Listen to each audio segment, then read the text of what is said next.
کہ تم نے ایمان لانا ہے، ہدایت پہ آنا ہے، منزل کو پانا ہے، جنت کو پانا ہے،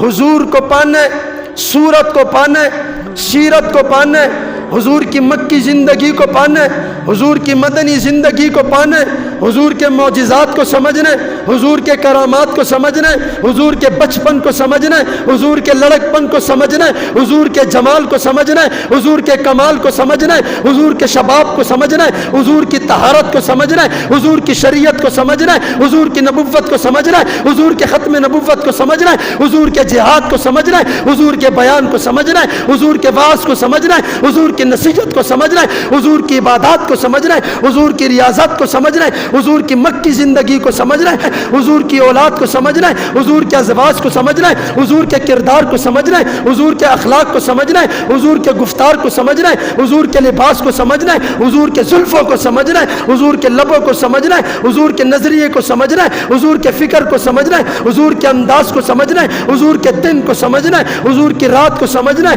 حضور کی مسجد کی زندگی کو سمجھنا ہے، حضور کی خلوت کی زندگی کو سمجھنا ہے، حضور کی جلوت کی زندگی کو سمجھنا ہے، حضور کے کمال کی شباب جلال جمال کو سمجھنا ہے، حضور کی زندگی کو سمجھنا ہے، حضور کی بندگی کو سمجھنا ہے۔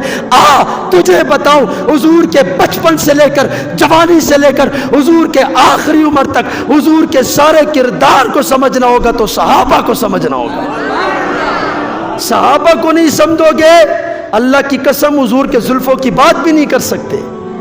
کہ حضور کی زلفیں کتنی تھی، کیسی تھی، پیاری تھی، چمک رہی تھی، دمک رہی تھی، نرالی تھی، دل ربائی تھی، رعنائی تھی، اچھائی تھی، خوبصورتی تھی، ان میں چمک تھی۔ ان کو دیکھنے والا تو ہوش نہیں کھوتا، ان کو دیکھنے والا اپنا ہوش نہیں کھوتا، بلکہ حضور کے زلفوں اور چہرے کو دیکھ کر وہ ہوش کو پا جاتا، پانے کے بعد پھر اپنی گردن کٹوا دیتا۔